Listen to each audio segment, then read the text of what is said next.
Joining. How are you, babe? Well, you can say your own. I will pick on you, Eddie. Go ahead, it's fine. She will, Eddie, don't do Kind of guy anyway.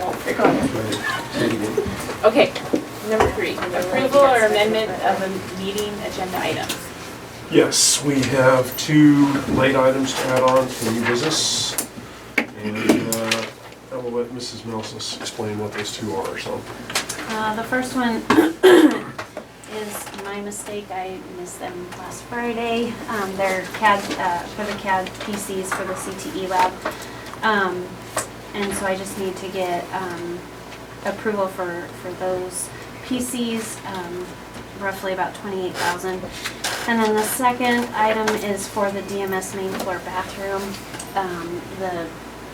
The bid came back yesterday afternoon, and so I wanted to go ahead and get that ball rolling as soon as possible. So I just need to add those 2 items. That are the additions, Madam Chairman. Okay. Do I have a motion? I move to amend the meeting agenda items for August 22nd, 2018, adding late items 9.2 and 9.3 for approval on new business. Do I have a second? Second. All those in favor? Aye. Aye. Number 4, approval of minutes. I move that we approve the minutes for August 8th, 2018 as presented. Second. All those in favor? Aye. Correspondence? I have none, Madam Chairman. Public comment? Reports? 7.1. Yes, continuation of the report on the assessment conference in Eugene. I did the report the last meeting, so Mrs. Warner's going to go ahead and follow up with her interpretations of that conference. There was a lot of different things that were offered, and I went to more of the elementary type setting sessions, as you can imagine. But one of the overarching themes that came back and forth, I went to several ones that had to do with rural school districts. And rural school districts are penalized in that we travel so much further than other folks, that the way our absenteeism rate is reported, even if our kids are excused, even athletic events because they're extracurricular, we're still being penalized. So there's been enough pushback from our rural school districts that ODE is paying attention to that, and they're taking another look at how they're going to report absenteeism. We can't break it down yet. You'd think in this day and age, computer-wise, that they could, the way we code things, but they're not willing to consider it yet. But we are making some leeway there, and that was something they talked about. But they also said they are punitive. Years ago, they told us that our attendance would be tied to our funding, and we would be penalized with certain, if our attendance rates were okay, and it's something we focus on. But we also want our kids in extracurricular activities as well. We don't want to discourage that by any means. I attended another session that had a lot to do with how poverty affects working memory with kids, and that they're not able to learn if they can't take care of their basic needs, which is pretty common sense. But when you put it in a school setting, it's a little more difficult to achieve. Safety, they need to feel safe first off. They need to know where they're going after school. They need to be fed. They need to have some sleep so that we can teach them. And so we have been to this session, I have been to this session before, and I've shared some things with my staff. But the author of this session, Todd Bloomquist, sent all the PowerPoints so that I can share them with the staff. And then the other session that I attended that I thought was kind of cool was the Rural Oregon Network is also lobbying the state of Oregon for equity in our rural school districts and providing some mini grants out there that small schools can apply for. And it's to create equity within your schools for after-school programs and for enhancement and enrichment programs for high school kids, middle school kids, elementary, however you'd like to spend that money, but there aren't a lot of restrictions with it. They're not very big, but we have already missed the deadline for this year, so I got some information for next year. Do you have any questions? Thank you. Thank you. Mr. Shred, go for it. Today I have with me Mrs. Siniger and her guest from Thunder Ranch, Heidi Smith, to talk to you about the tourniquets and the tourniquet program that we've been doing at the school. I was pretty excited to read about it, I don't know, last year, whatever, via the newspaper, social media out when I wasn't here, but it was cool to see what we're doing and how they were being used in the school. and they're here real quick to share some information. First of all, I'd like to read a letter from Mr. Optimus, please. This is, congratulations, Lakeview School District Number 7. We are pleased to announce that your emergency service project has been selected as a recipient of Lakeview Mr. Optimus program service. And enclosed is $375 check to defray some cost for that project. And basically then it talks about a picture they wanted to have that presented the check and some follow-up. I've given the check to the school district. I want to pinpoint that for buses. It's not quite enough to get buses, but I think we probably should have them. And then the next thing I want to do is make you totally aware of the contributions that Thunder Ranch has made to our school district with respect to this. Thunder Ranch has already donated 100 tourniquets to our school, many of which have already been distributed when we did the Stop the Bleeding program at the high school. We still have yet to do the middle school, bus drivers, etc. But that's, these people donated that, plus a mannequin to practice this type of work also with actually stopping bleeding. And I've asked Heidi to come. She has some papers that she'd like to do, but I think the contributions of these people is just absolutely incredible. And I really want you to know how much we really appreciate their contributions towards our program. I'd like to echo that too. When we had the public safety meeting back in March, the first thing that came up was the triage and the aspect of an incident, what to do, and of course the conversation with the tourniquets. And we had a discussion, and pretty soon Bobby puts her hand up. She's standing next to Heidi, and Bobby announces to the crowd, Thunder Ranch has graciously agreed to donate the tourniquets. So I hail Thunder Ranch for their contributions to the school district. I mean, what a generous thing, their trainings and everything else, and so I'm very appreciative of the good work of Clint and Heidi Smith, so thank you. Will was part of our Stop the Bleeding program. I don't believe anybody else here was, so he knows the contribution those people made when we taught the high school staff. We've got a long ways to go, but we're working on it. And then I want to first, Clint, I guess people consider us outsiders, but we've been here a while now, and you guys are our family, and we're vested in this community, and we hope Thunder Ranch goes on for another 100 years, even without us, although that might be scary. But we're vested in this community, and something I'm going to be really quick, but we're leading from the front in this school district. We are leading, and everybody's willingness to get on board and be a part of this. And I've had a lot of people approach me. In fact, I just told Bobby about this. Students that come from all over the country, of course, we have 400 people that show up here in the Lakeview, pay money, don't vote, and leave, which is great. But they're also seeing what we're doing as a school district here. And we had a husband and wife that took this back to the state of Tennessee, and in the last 2 weeks had it spread 1,200 kids and teachers. And they based it on what they saw here. The wife came with me when Abby and I were doing the Stop the Bleed at the hospital, and we've continued that. And the month of June, maybe some of you came, I missed a couple of them, but a couple of sessions, but every Monday night we had people come and participate. And so Stop the Bleed is now being recognized nationally, and it was cool because my mom, who follows everything we do here, she's great, but they're even struggling up in those areas about even talking about trauma. And here we have it, we're rural. I mean, it's going to take a while to get some help to somebody. So I just want to give you a couple things to think about, because I want us to continue leading from the front. And as you talk to the teachers, as you talk to parents, what you guys do is to encourage their kids to get the training. When I talk to the little ones, I don't talk about active shooter and all the scary stuff. I'm not here to rob their childhood, but I am here to give them a life skill. And you have my time, Eddie's time, Clint's time here. And Eddie, of course, is our ranch boss, so we would be where we are without him. And he's trained in this and he's helped. Is that let's continue leading. We donated, 100 tourniquets, because that's nothing. That's nothing compared to the cost of one kid in this community. On the bus, or in the school, or a teacher, everybody's worth it. In our time, we are committed, as far as Thunder Ranch, and I know Bobby, I know Abby, until every teacher, every parent, every kid gets this life school. But a couple things I want you to think about. Everybody first thinks about active shooter, and I want you all to tell me something. I want you to guess.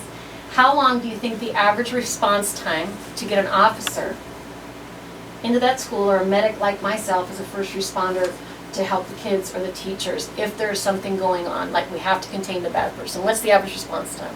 In the history of active shooters and school shooting or workplace shootings, I've studied every single one. So someone give me a wild eye guess.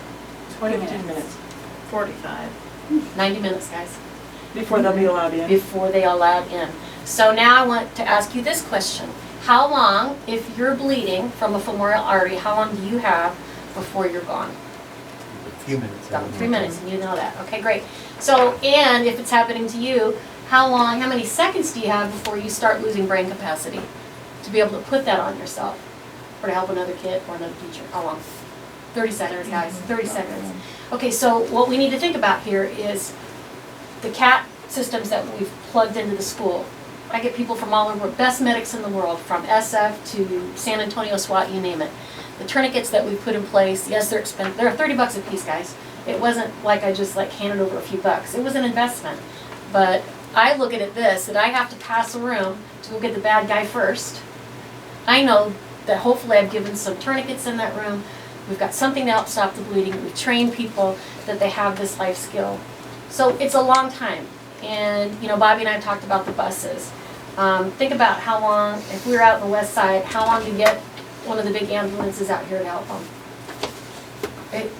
We are leading from the front, and I encourage us to keep doing this.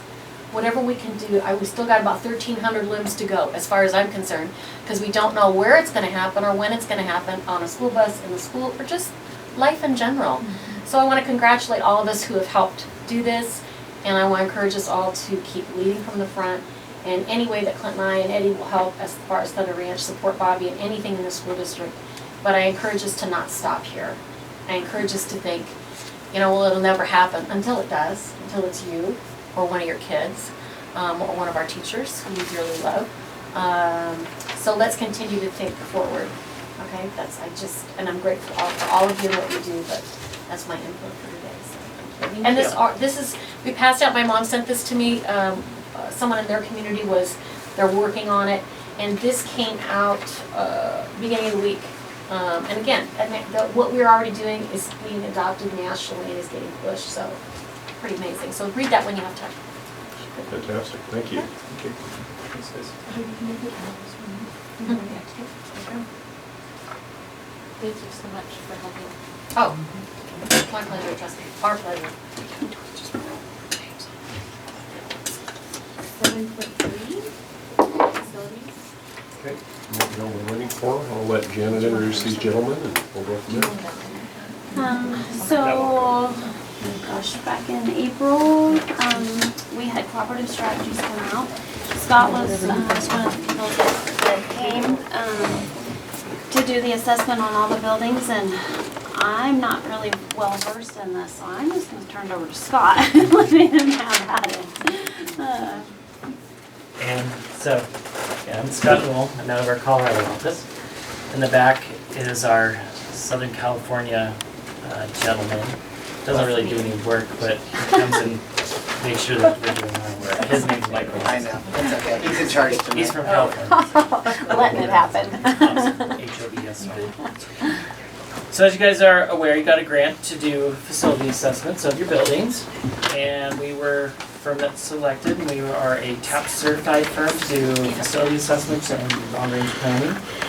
Across the country, we do facility master plans, enrollment projections, GIS studies, attendance boundaries, financing, anything in the world of K-12 around facilities and education, ed specs and all that stuff too. So it's kind of right in our wheelhouse here. I wanted to ask you a few questions before we get going. This could take hours if I was to go line by line through every single school. Or I can kind of walk you through the methodology, the reporting, some of the things that we've created and how to look at them. And then if you guys have had any questions, since I know you've had this for a few days to look at it, we can talk about those. And then Jana and I talked a little bit about what potential next steps could be with this data and how to maybe use it and get some engagement and things like that. So go that route. Okay. So I'm going to kind of walk you through just our report here and get to the meat of it. Basic acknowledgements here. Thanking you guys for letting us come do this.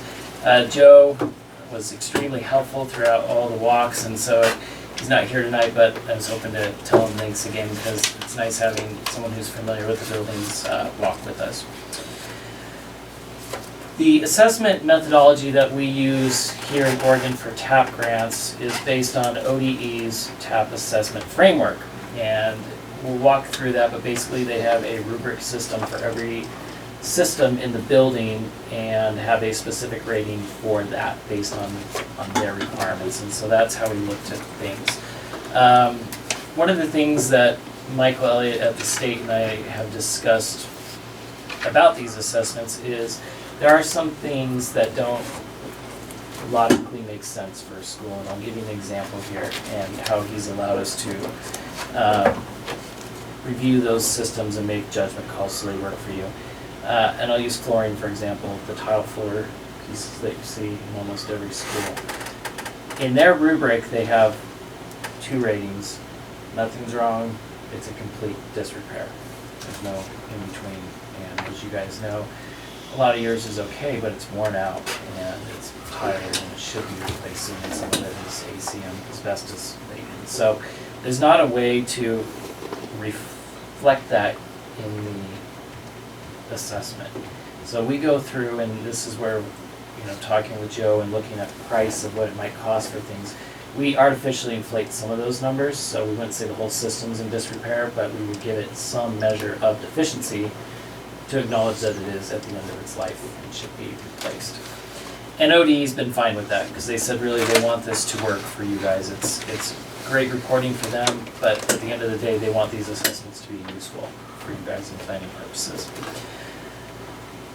The assessments go down to uniformat, level 3. Uniformat's a standard building classification code, and there's multiple levels and they get more granular as you break them down. So level 3 gets to most of the major systems to a pretty detailed level.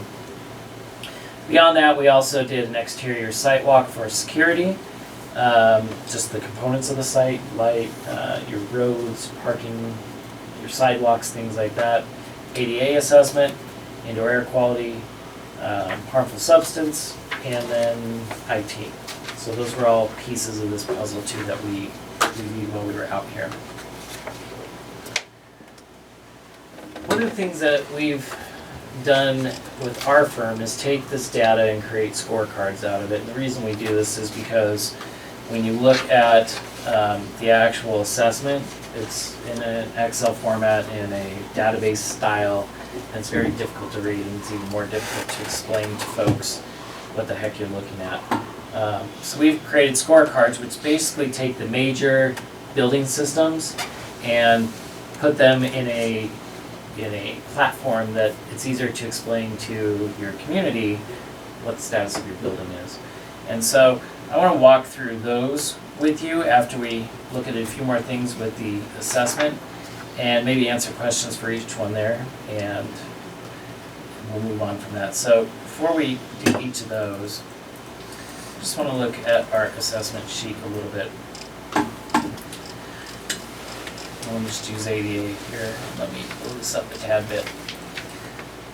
So as I mentioned, your uniformat code is here. It starts with your foundations and it moves down, and then for each system, there's different options within that system. So windows, for example, we have wood, aluminum, steel, clad, curtain wall windows. So when we go through, we look at the percent of the system in the building, and I'll go down to windows again. So we'll go through, count all of them. For this building here, 31% of the windows were wood framed and 69% were aluminum steel framed. As I mentioned, ODE has a level of action for everything. You can see some that are blacked out, so in those categories, those are not options for that system. If there's nothing wrong, you have an X here, and then it goes from there. This percent of the system is an important one for you guys when you're looking at things. This shows the percent of the system that has something wrong with it.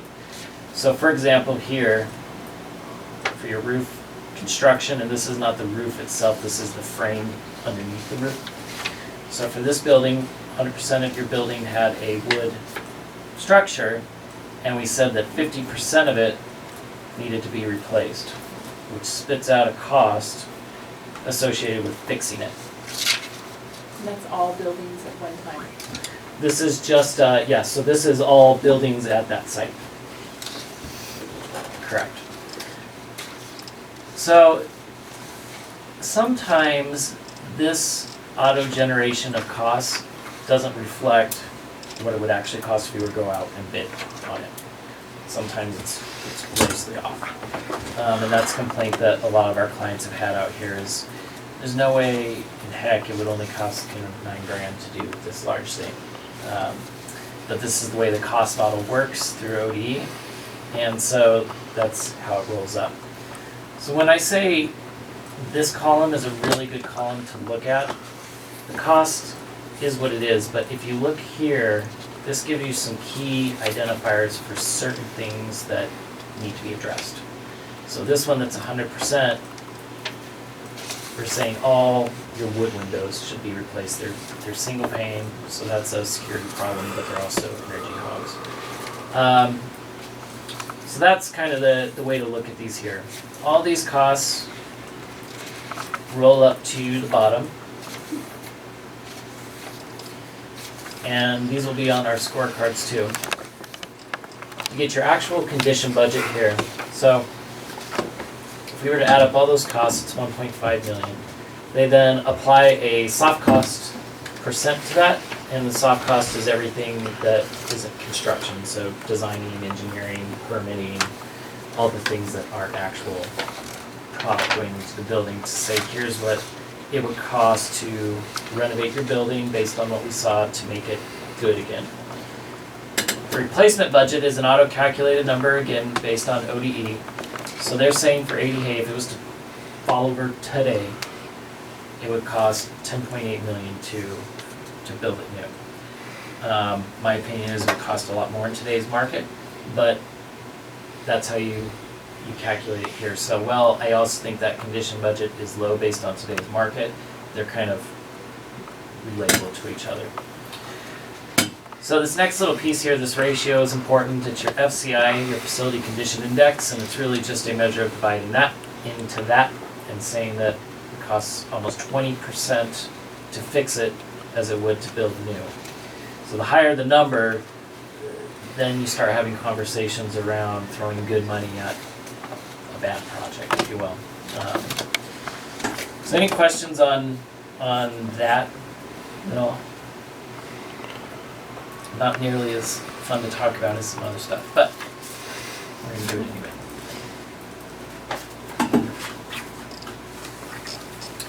Alright, so to go to the actual scorecards here,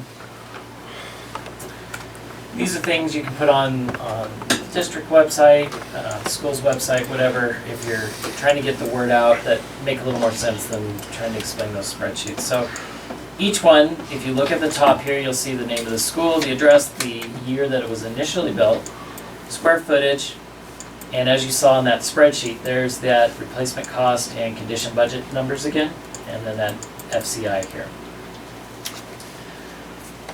So to get away from the actual cost conversation, we do a rating here, green, yellow, poor. So really, I think I'll probably just talk about and you guys have a lot, but we'll just talk about the yellows and the reds. And it's not a bad thing. Your schools are just old. You take care of them, they're just old. Well, I'm surprised that we're at the 19% with all the yellows and reds, when you look at. Yeah. Now, again, so red is the entire system should probably be redone. Your roofs on almost every building need to be completely redone, and the decking underneath needs to be redone. Other things, exterior structure is a yellow, but a lot of that is just patch and seal cracks and repainting to preserve the exterior facade so that it doesn't deteriorate. So it's not that your building is crumbling per se. The roof's just gonna fall in. Then the roof's just gonna fall, but And the windows. First thing. and the windows, and this is where, when we get down to priorities here, so we kind of block them into two groups. Priority projects, things that if you had money today, you should do today.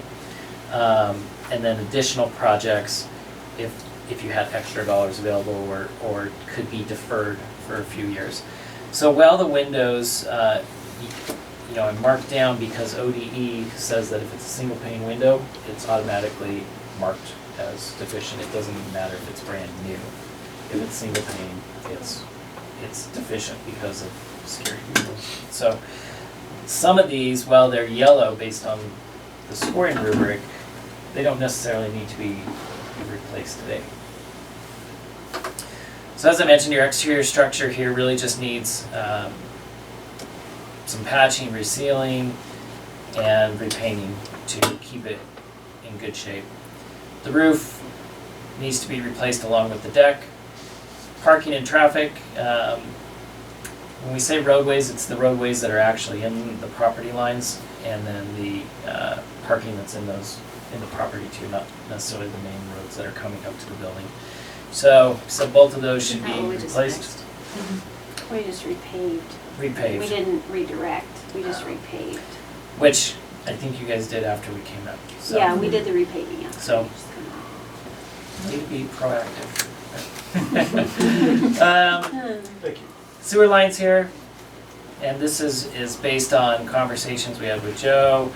Some of the lines are starting to corrode and break, and that should be a priority so that you don't have the whole system break and have backups, blockages. Interior structure, there was nothing major there. Again, minor patching and repainting throughout. Some of the panels on the walls were damaged and required replacement. And there were multiple sections of ceiling, whether it was the glued up tile or the drop down tile that had water damage. And so after the roof is fixed, we recommend replacing those as well. ADA, really just some more signage and then push button opening mechanisms on the doors. Furnishings and fixtures, so the difference between those two, the furnishings, if you were to take your building and turn it upside down and shake it, your furnishings are everything that would fall to the ground, your fixtures are all the things that wouldn't. So your countertops, your cabinets, things like that are your fixtures. So most of the casework or your fixtures throughout the facility need some form of repair or replacement. Most of the shells are fine, but the doors and the tops have nicks and some new hardware would be needed. And then we noted that 2 to 3 pieces of kitchen equipment should be replaced, and 2 classrooms have dated furniture as well. Notice on pretty much every school, the electrical panels are old, at capacity, may not meet current code, and they should be upgraded just to meet today's IT requirements. Safety, security, there could be more lighting on the site.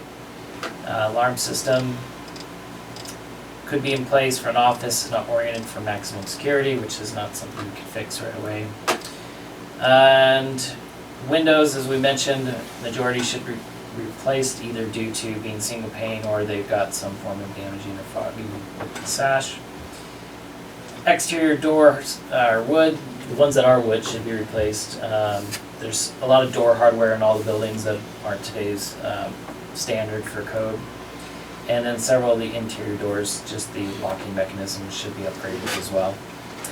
Majority of the flooring is in good conditions. There are some sections of carpet, the tile, and the sheet that need to be repaired. And again, they're just kind of at the end of their useful life. So, really the ones that were read up here would be priority projects. And then down the road, additional lighting, casework, things like that. Any questions, concerns, anything stick out to you on this one? Okay.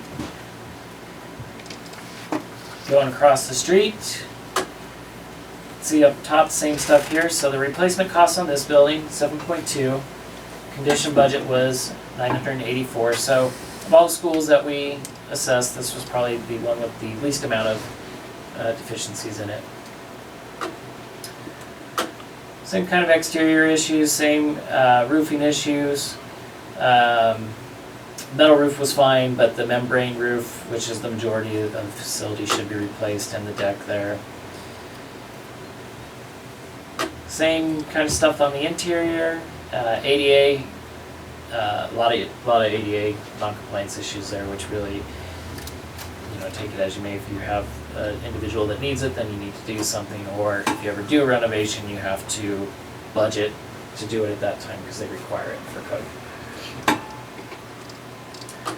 Windows, all windows should be replaced, and that's pretty much it. Everything else was in pretty decent shape at the school. That majority of this budget here is being eaten up in the roof and the windows because they're pretty expensive items. Any thoughts there? All right, moving to Union.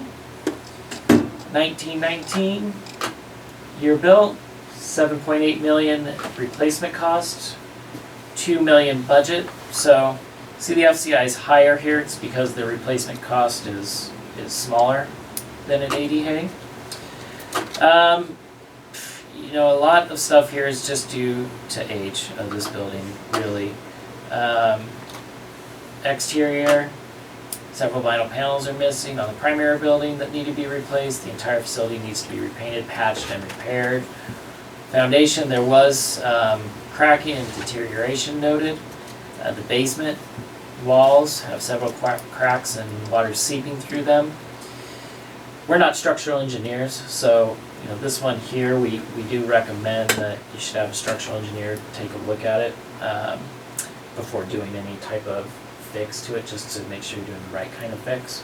Do I think the building's going to fall over? No, but there's definitely some issues there, and if that water keeps seeping through, it will deteriorate that foundation at a quick rate. The roof wasn't as bad as the other roofs here. Some seams were lifting on the metal roof, just where they connect, and gutters should be replaced. Parking gravel section should be replaced, and really all of it should be. Interior structure, some of the stairs were starting to bow, minor patching throughout, damaged ceiling tiles because of the roof, and 2 of the restrooms need some upgrades and renovations. The HVAC and plumbing, and correct me if I'm wrong, this is the only one that really hasn't had an upgrade of all your schools, but this one's, you really should replace the whole HVAC system here, as well as some of your lines coming in, your domestic water, your sanitary water coming in. That whole system should be reworked if you were to renovate this building. ADA, same as Fremont. There's a lot of ADA non-compliance here, and the same kind of remediation for it. And the gym here, your gym floor looks nice, but it can't be milled down anymore when you resurface it and repolish it every year. It can only get so thin, and so that's why you've got a yellow here now, is because at that point in time you really can't refinish that floor anymore, so it'll kind of just have to start limping along. Any questions here?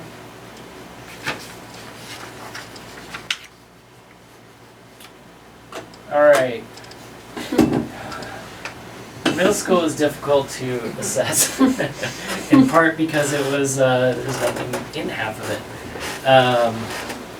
So what we went ahead and did for our assessment here is we looked at the spaces and assessed them as what was intended to be there, and if it wasn't there, it was marked obviously as missing. So for example, the doorway in your rooms that are just OSB right now, we counted the number of spaces that were supposed to be there, we counted where you should have outlets, basically all the little pieces that made up those spots and gave it a rating. And then the basement really requires so much work, aside from just making it suitable for educational purposes, but also just from an infrastructure standpoint. So the goal with this one was really to try to nail down what we believe might be a budget if you were to finish that building out. And also correct just the areas that still need some renovation as well. So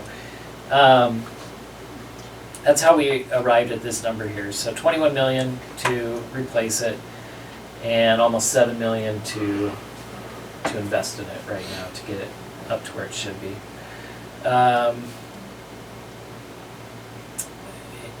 And I mean, you guys know that building well enough. It needs pretty much everything. And so I can go through it, but I think y'all are well aware that it needs a lot of improvement and a lot of just finishing of what was started there. You know, I would recommend that obviously we bait that thing and get all the ACM out when you do the remodels there. And the exterior of the building is really quite nice, but it does need some work to shore up the brick and the stone that's there to make sure that it actually stays for a long period of time. High school, almost the same amount of money, but is much bigger space, so that's why the FCI is lower on it here. Exterior structure, some of the concrete blocks, kind of back where the gym was, we're showing some signs of water intrusion. You can see calcium buildup and just some evidence of water seeping into that block back there. So either rerouting the water where it's coming down or sealing that area to prevent any damage there. Interior structure, almost a third of the ceiling tiles were damaged due to water, require replacement, and then just minor tenant improvement throughout. Majority of the restrooms and the locker rooms, we'd recommend renovating and getting them up to a nicer standard if you could. The roof needs to be replaced, and the deck underneath it. There's a lot of just dated where your vents were damaged, the boots were cracked, everything was just really tired up there. So do that, and I remember walking on there, as well as at the middle school. There were sections where you could actually walk in the whole thing. Just it was like there was nothing underneath it, which means it's completely rotted out, or it's just absorbed and water's just sitting there, so it's just kind of spongy. That's the whole roof, not just the gym. The whole roof, now not the whole roof's decking is that way. Right, The whole but- roof should be replaced, but sections where it kind of sits and ponds, that underneath it needs to be evaluated as well. And did you have a specific cost for just the roof Yeah. on that building? Yeah, and actually we can look at that. Yeah, when you do those. Sure.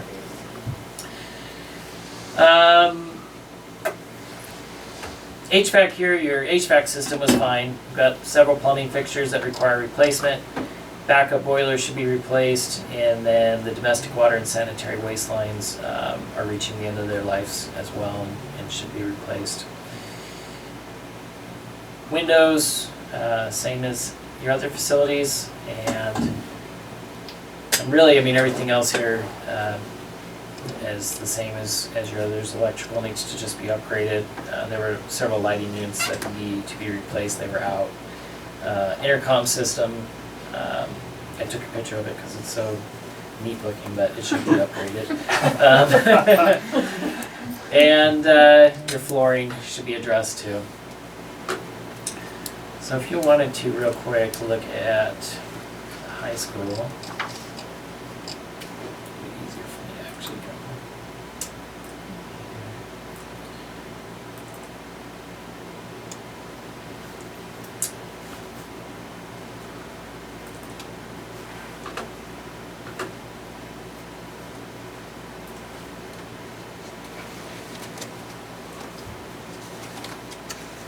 So the roof itself,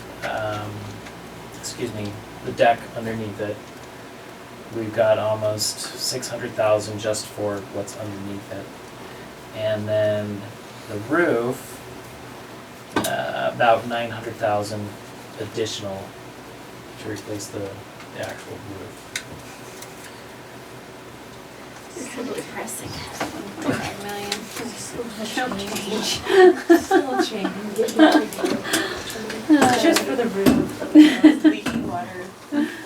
Yeah, and I mean, based on the size, that's probably, I mean, it's probably a good budget number, but we don't know how much is what's going on underneath it. You know when they it's come underneath Pandora's it. box. It is. Well, and everything in Lakeview Every is project expensive is. because we're in the middle of nowhere. So they've tried to, they do have regional and local cost models built into this, and that's why when we fill out our base sheet here and we select where you're at and the type of school, it So it tries should to. compensate a little The bit. travel or. Yeah, now, again, I'm telling you, I don't believe it's reality, because we also do construction management, and I'm bidding out for bringing the schools right now.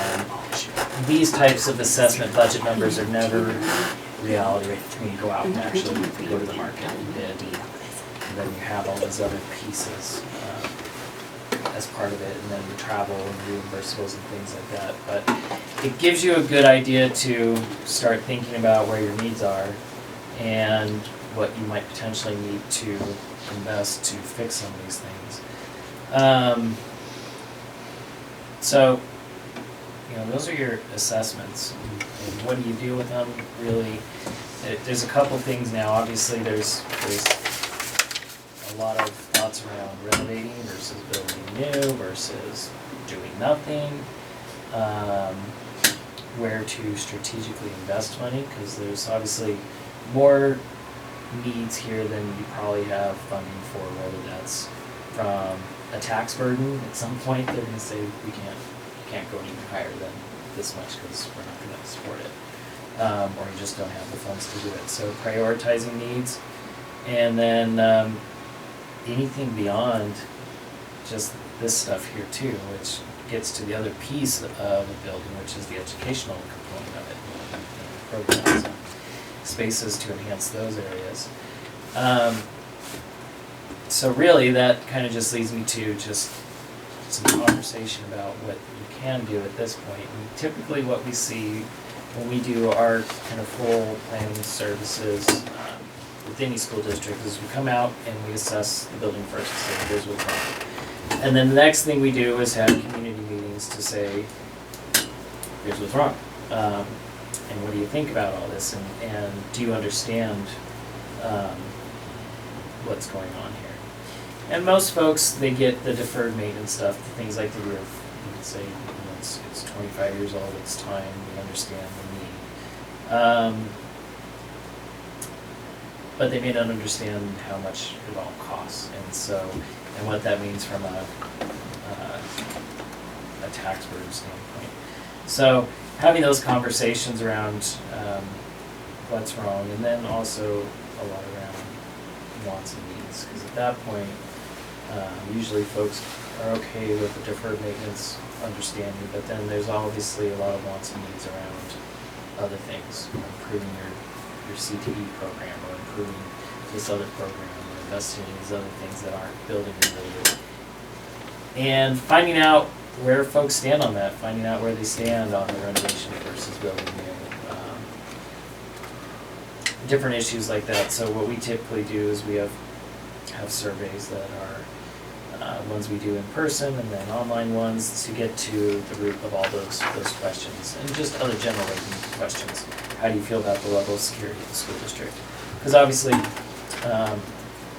our security assessment says your building isn't oriented in such a way to do this, or it isn't oriented to do this. May not be as big of an issue here in Lakeview as it might be somewhere else, or it might be. And it's kind of a cultural thing too, because as you guys know, security, a lot of it is how the staff and administration interacts with people. So ask some of those questions as well, and also just what's important to you from programs. What do you want to see continued? What would you like to see added? Gets to all that. So now you've got a community input, a data input. We usually do an ed adequacy study too, so then you can find out from an educational adequacy standpoint where your building is. This doesn't take into account if you're running a lot of technology in a school and you've got one outlet in the classroom. This doesn't reflect that, but that's a real issue, as well as other things. So there's that piece too that has cost to make a classroom suitable for the program that you're delivering there. Finding all that out and then rolling in a potential prioritization of needs and what that group of needs cost is, and then getting a sense from folks how that affects them. And so running tax runs on residential, commercial, dry, irrigated land, and seeing what that threshold is of tolerance from folks and what that equates to in proceeds to fund a large program. And then after all that's said and done, actually start talking about putting something on the ballot. Because I'm being cavalier here, but I'm assuming you don't have enough money to do all these things. And so, but really at this point to implement something, it becomes a very community-centric process if you want it to be successful. And lengthy, it sounds like. I mean, in that process and even going through the motions. Yeah, let's just use an example of May. Let's say you were shooting for May. Is that when you do one? May and November. May and November. So let's say we were shooting for May. November would be too late if you were to start now. Mm-hmm. May would be a time if you were to start now and do the other components of planning and community engagement to find out wants, needs, vision. That would take you through kind of the end of the calendar year to get that vetted. And then that whole spring time frame of actual community engagement that's focused on here's what we're proposing, here's how much it's going to cost, we want your opinion, we want to answer questions, and we also want to hear from you. And we usually say there's a couple type of people. There's your thoughtful naysayer, which they don't want to support it, but they have valid reasons for it, and we try to address those and talk through them. And there's your cave dweller, which is an acronym for Citizens Against Virtually Everything. And We have a lot of those. you can't necessarily sway them, but really we just need enough to get a vote passed, and so we really want to focus on those folks if you go to the ballot. But yeah, it's a lengthy process, particularly in a community if you have a hard time passing bonds. You need to spend more time getting out and talking to folks and really addressing their concerns and bringing those up in the public forum. In your expert assessment of that high school roof, what would you say are the vulnerabilities? Well, you can patch a roof, you can limp it along. I mean, it needs to be replaced now, not just because it's not going to collapse, Okay. but it's That's causing good to hear. damage to the Everything interior is structure, around it, yes. and it just starts seeping on your walls. That causes corrosion there. It seeps into your classrooms, causes damage to your ceiling. It causes damage to the things that it touches. So really, your roof might cost $1 million, but if you added up all the things that I've noted in here that are a product of that roof failing, it's almost double it. All these tiles you have to replace, all the other spots that are a product of that water not doing what it's supposed to do. It's a lot more, and so that will continue. Scott, in your experience, because I assume you've worked with other districts about our size, do you have a feel for whether a May or November bond presented at one of those times is more successful? I don't know. I don't think so. There's a lot of folks that would say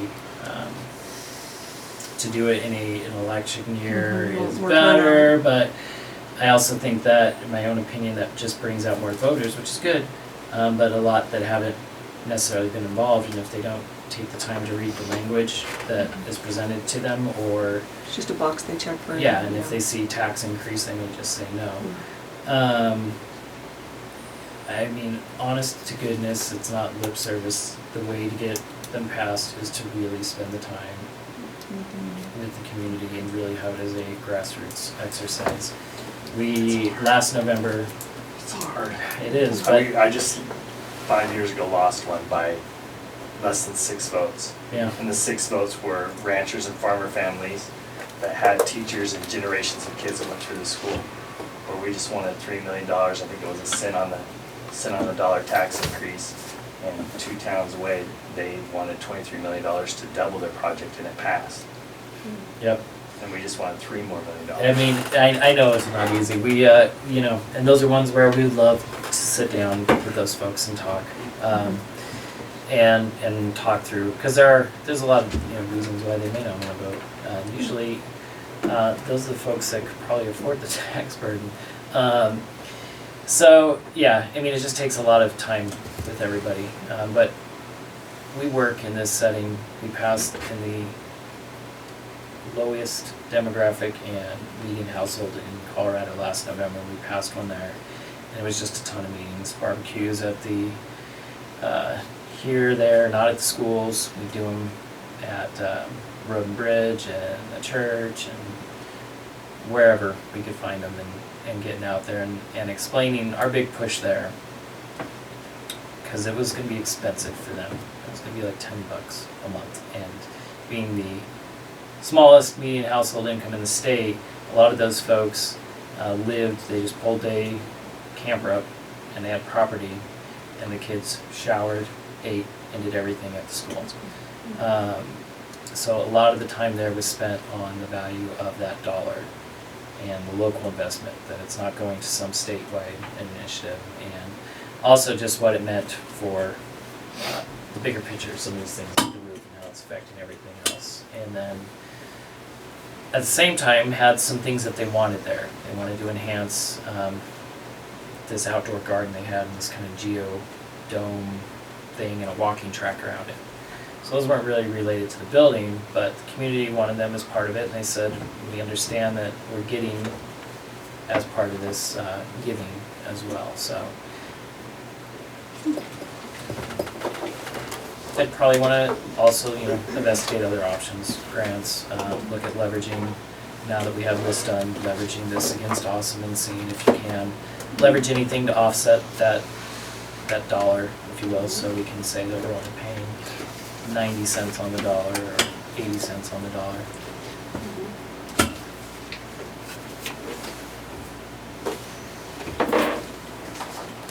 So you coordinate the state on Senate Bill 540 and those matching funds, or have you had much to do with that? No, we're working with them right now to create a statewide educational spec, and to get all this on a platform that they can use statewide to get more money, because spreadsheets don't really allow you to aggregate data statewide, but we're not working on those.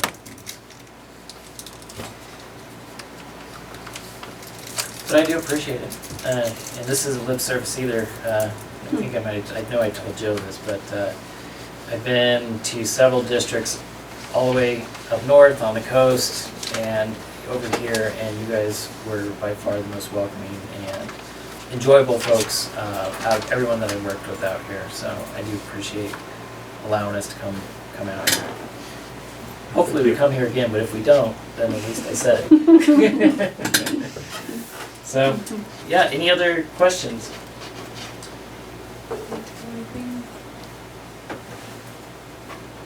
Janet has everything on her computer now, so if anything does come up, you guys can give us a holler.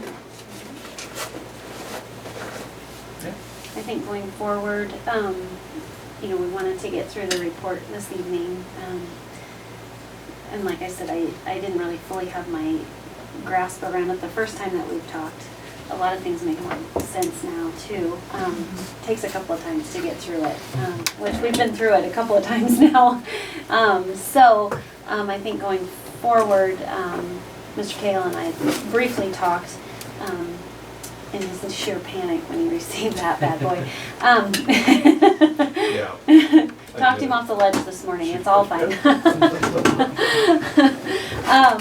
But kind of get, kind of an action plan. And we did talk about how to go forward. Scott, you and I did briefly. And so I would look for that phone call to go forward. Cool. Because we do need to do something different. Obviously, we can't afford millions and millions at one whack, or whatever you want to say. Plus, we've got security issues as well. So I think we're going to start exploring those ideas and moving forward. So just so information for the board, one, and then start going forward. Great. I appreciate the fact too, you've done these before and you have some guidance as far as the process and formulating a bond and getting it all that together and bringing the community together too. I did attend some things in Salem as far as campaigns and how they work and everything. I appreciate the fact that you're in the mix on those things, so. That's, these assessments, as much as I love calling around in schools, they're a very small piece of what we do. Our firm is based on actually doing more planning and campaigning, and being successful in that capacity. We've done over 3,000 school districts across the country. And that's where we live, and that's actually what most of us like doing, is seeing that success, so, yeah.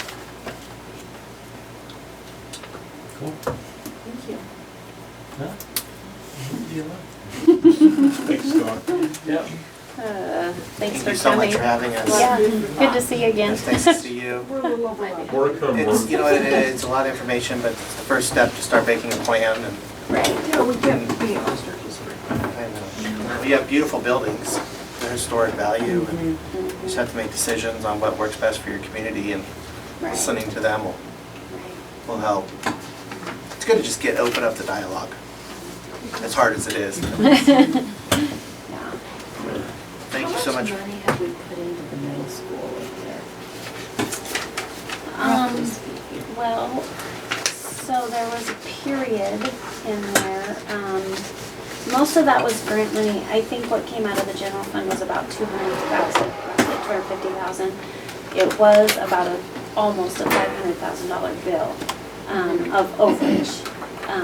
Now this is pre-me, so I'm getting the information that was fed to me. The elevator in and But that's all that is grant money. that was all grant money. All of that's been grant money, so really what's been out of pocket, if you will, is roughly 250,000, because they did negotiate that down. The overage of the almost 500,000 When they was, got in it. here's my bill, so sorry. Yeah, no. That time too, Carl's McDonald's kicked in $50,000 on that too.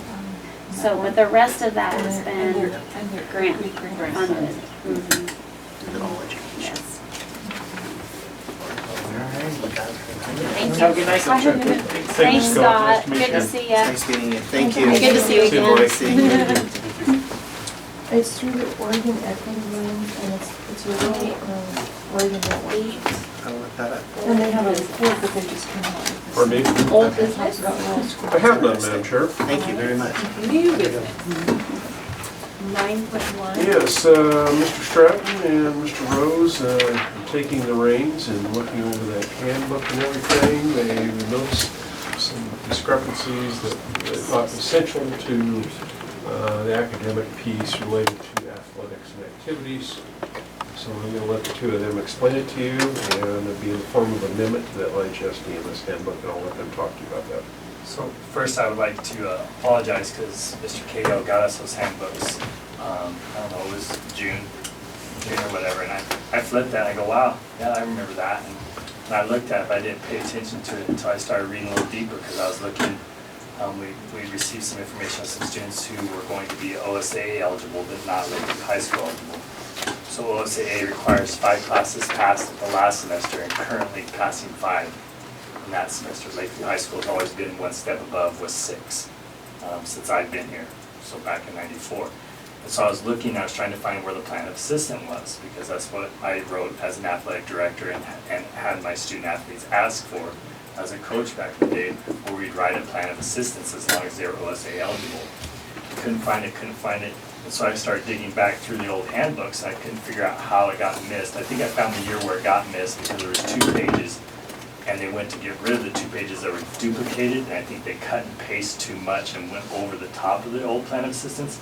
But it's not mentioned in anywhere that when you guys in June or May receive the changes to the handbook or additions, it's nowhere mentioned to strike out plan of assistance. I don't know how it happened or where it happened. Tandy tried to help us find it, and we just couldn't find it. But the biggest concern for me is I could do without the plan of assistance, that's fine. I could do without that. But the eligibility piece changed to where grades were going to be checked every 2 weeks, and that, as it read, would be based on a student's eligibility. So after 2 weeks of the school, if a student wasn't passing 2 classes, they were now ineligible, and it read for the rest of the semester. And so if you tell a young athlete after 2 weeks of school, or 4 weeks, or 6 weeks, you're done until January, we've lost a lot of motivation to keep them in school. Not that I'm worried about that. We should be working and helping with them be eligible and pass their classes, and there's more to athletics and activities.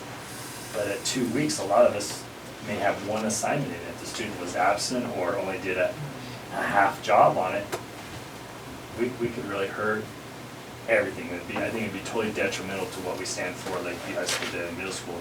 So I sat down with Mr. Rose, we talked about, and then we both decided we need to call in the handbook committee. I might miss a few names. Mrs. Heim was on it, Mr. Counts, Mr. Louis. If you keep counting behind, they're not. Bies, Mr. Counts, Mrs. Schulenberger, Mrs. Bowers. I almost said Mrs. Sims, Mrs. Bowers, and Miss Reese. Yeah. And so we sat down and I showed them, like, ooh, that's not what we meant. And then I asked them, I educated them on the plan of assistance piece, and they had no idea either. And so we made some changes, and Mr. Rose penciled them. And I'm really excited about the changes. It was a couple ideas that I shared with them that we've used in the past to still hold that accountability more than just at semester time, and still be able to use the plan of assistance. And so the changes on here, and I'll turn it over to you, Mr. Rose. You don't know that you're going to do that, but you typed it up, but so you got it. You'll have copies of that too. You can see that. Okay. So the small text is what was already in there. The yellow is our new. You can see what we've crossed out there. What you referenced as the 2-week grade check, and then that being ineligible for the rest of the semester. So we added, we'll be checking that every 4.5 weeks, which is half the time to the first progress report. I figured that was a good amount of time. That way they would have then the next 4.5 weeks to work with me, to work with teachers, parents, to improve their grades so they're eligible at the next point. So we figured that was a good amount of time for all of us to check back officially with their grades. That doesn't mean that we would say, okay, see you in 4.5 weeks. And we're all educators, and we know these students, and that we'll need to communicate regularly with them. So that'll be my job, as well as with the teachers. A student would need to be notified then of their ineligibility according to Lakeview High School standards, and then they would need to come to me and officially just put it in writing, say I'd like to apply for this plan of assistance so I can maintain my eligibility while I'm working to improve my grades. So an example would be that, somebody has a progress report. Well, they have a big assignment that for one reason or another, they did not get in, so they get tossed out into the ineligible. But they come and meet with you and meet with the teacher, and, well, yeah, this is what has to happen, and you have a, week to get this figured out, or... 4.5 weeks. Oh, you're gonna let them go a whole nother 4.5 weeks in getting that done, so that by the end of the 9 weeks, it has to be It has to be up. So, let's look at that example, for example. Let's say it is a major assignment, right, for a particular class. That would definitely need to be completed before another 4.5 weeks passes. Right. Absolutely, right. We're given that 4.5 weeks just to set a time frame to make those grade checks, so if if they've been struggling and they need some tutoring, for example, in a math class, then they have a couple weeks to really work on that, learn those concepts, go back that they struggled with, maybe retake the test from the third week, right, they caused them to be on that at 4.5 weeks, and give them some time to catch up on that. Seems like a fair system, rather than a snapshot at their grade, you're looking at the whole piece. The teachers wanted a little, maybe I'll let Mrs. almost said it here. Mrs. Mize talk to you about how the teachers really wanted that, a little bit more checks and balance, so go ahead. We just had lots of kids who we felt were gone, especially in the spring. They were gone a lot with all extracurricular activities because that's our busy time. And we could see that there were kids who were not passing, but they, you need to stay and take this test, or you need to turn in this project. Well, I can't, I'm gonna be gone for such and such. And they just kept falling further and further behind. And so we just, the 2 weeks was kind of a reactionary, we have to check, every second kind of thing. But I think when we sat down and we talked with Mr. Stratton and Mr. Rose, that this plan, we feel really good about it, that their grades will be looked at. That if we send a concern to them, things will be looked into. And so I think that teachers feel really good about this, that it's going to provide that support to the students that we could see needed to happen. And so I think that would be really good. Well, and I would think that part of this assistance plan that's, put into place and outlined and tailored to the student, is gonna have some additional checks and balances maybe in there. If they just blow it off for the next 4.5 weeks, because that gets them through basketball, that's not gonna, they're gonna be outside of their assistance plan if they're doing nothing. And one piece that I think the teachers were, I myself was really happy with, was if we have a student who has requested to go on a plan of assistance, that the teachers would meet with that student as well as the administrators. And so the student would see that everybody knows what's going on. The teachers know what's in your plan of assistance. Mm-hmm. And so then they can, I guess, keep an extra eye on. And I think the teachers were really happy with that involvement. So like you say, tailored to the student. So with an example of a large project, for example, I meet with that student, we can say, well, listen, you've got, X amount of days, you really need to work on this. You're going to be late to practice. We'll communicate with your coach. You need to be there Tuesday and Thursday with Mrs. Mize after school to work on that project. So we tailor that to the students in their class that they have. Do we want to include guardians on this? We have parents, but there's probably a few students that the wording should probably include guardians. Is it extended after the 4.5 weeks if they've shown progress, or is it, like you said, Mr. Rose, tailored to each individual student, or do they have to have grades to be eligible, or they don't play? So with tailoring that to students, if there's a student that's real close, and, it's just one class that they're a percentage point away, but they're still struggling with it because it's their math class. But we know that they're committed to the plan, and they've shown that they've stayed after school. They're working with the teacher, and after another 4.5 weeks, if they're trying as best they can and they've committed to coming after school and attend to tutoring, then we feel like we should be able to reward them with continued eligibility as long as they're working towards that goal and complying with what we've laid out in the plan they've agreed to. Okay, cool. Sounds great. So you guys okay with us putting it in there with the changes that Mr. Johnson recommended? Absolutely. We just didn't have something like this before. It was really after 2 weeks and you're kind of. No, the old rule was 9 weeks in semesters. And it was back to semesters, and then the plan of assistance was at semesters.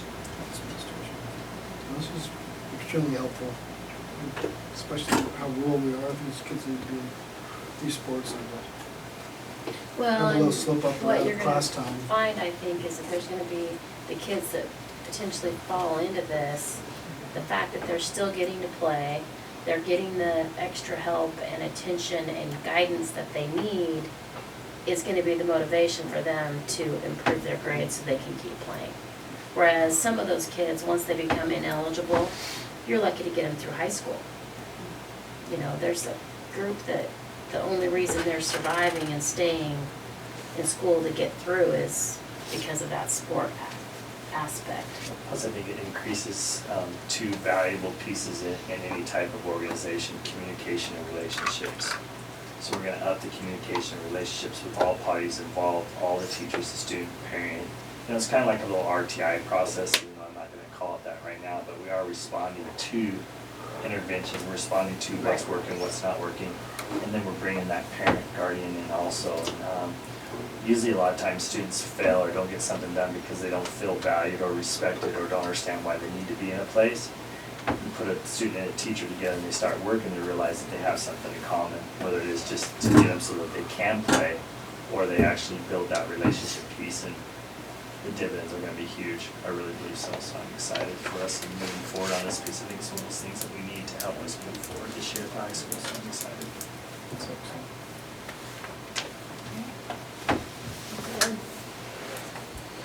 So do you need a motion? Let's see. 9.1. Charlotte? I move to approve the amendment to the 2018-19 Jess and DLS Parent-Student Handbook as presented with the addition of including guardians and the academic planning assistants. Do I have a second? Second. All those in favor? Aye. Aye. Motion carries. Thank you. Consent agenda.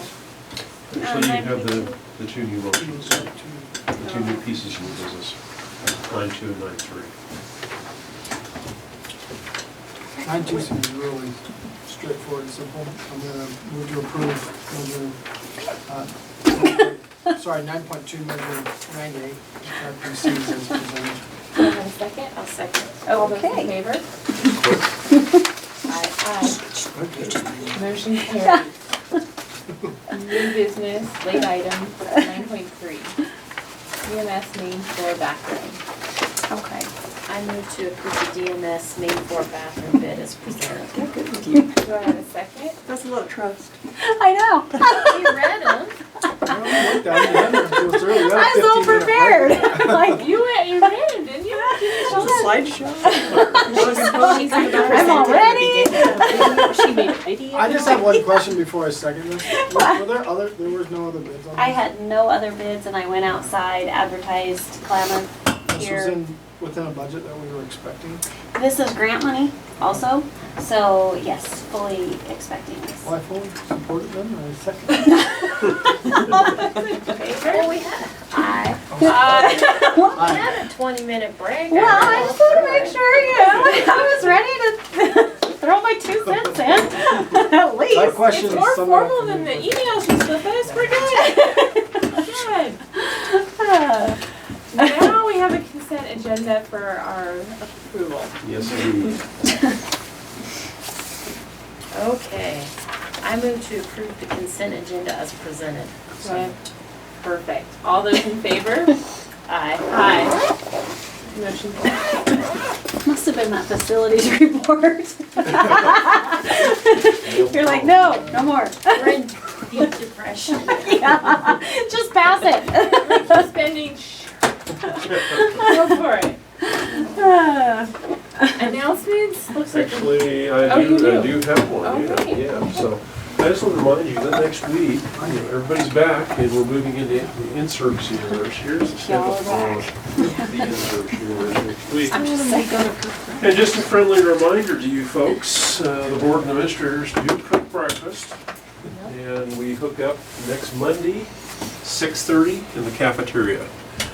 Mr. Stratton got his first duty as a principal in getting all the supplies, the fruit, the groceries, and so on and so forth. So it was a fun time had by all, so we look forward to seeing you there. Fruits to chop, eggs to crack. Be there. So, anyway, and that's my announcement. Our next board meeting agenda items. We have a work session. Well, we have some more OSBA policies. I don't think they'll be quite as quick as this evening's policy. Our principals will give reports in the buildings, and then this evening's OSBA policies that we previewed, we will approve them in the consent agenda in the next meeting. For the time being, that's all I have. So.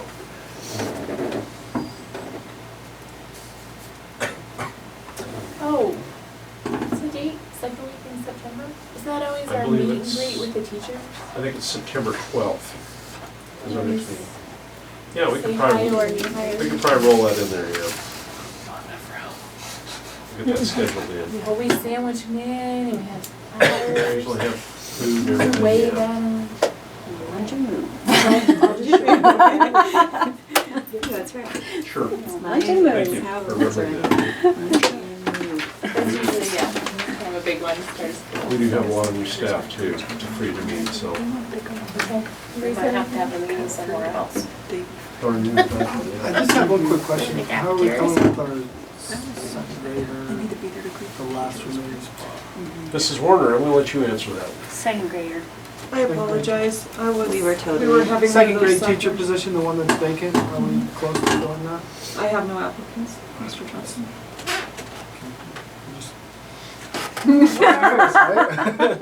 No, I met with all my first and second grade teachers last week, and we're gonna go forward with 2 second grade teachers, 2 first grade teachers, and a first, second blend. At this point, because we don't have, So I'm just- gotta pull the plug at some point and go. So, it's unfortunate, and, we've reached out through, it's been on Facebook, the Klamath Paper. Everywhere. Our normal process is Talent Ed. I have personally stalked and, yeah, everywhere. Both these guys' wives, I mean, What about Tanya? the grocery store, They don't wipe their noses. So, I feel like we've exhausted our resources at this point, need to go forward even though it's not ideal. And I apologize to community and parents and students, it's the position that we're in many rural And areas. next year, we're gonna need another third grade teacher as that class moves along. We'll probably have to do another blend unless we can find a teacher to do it. I have one open classroom right now at Hay because third grade's across the street because of those big classrooms. But the asphalt looks wonderful. It looks really nice over there and we're excited about it and we'll do a playground dedication this fall with that. And you have a reading garden. It's really, really close. It's really close, we're excited about it.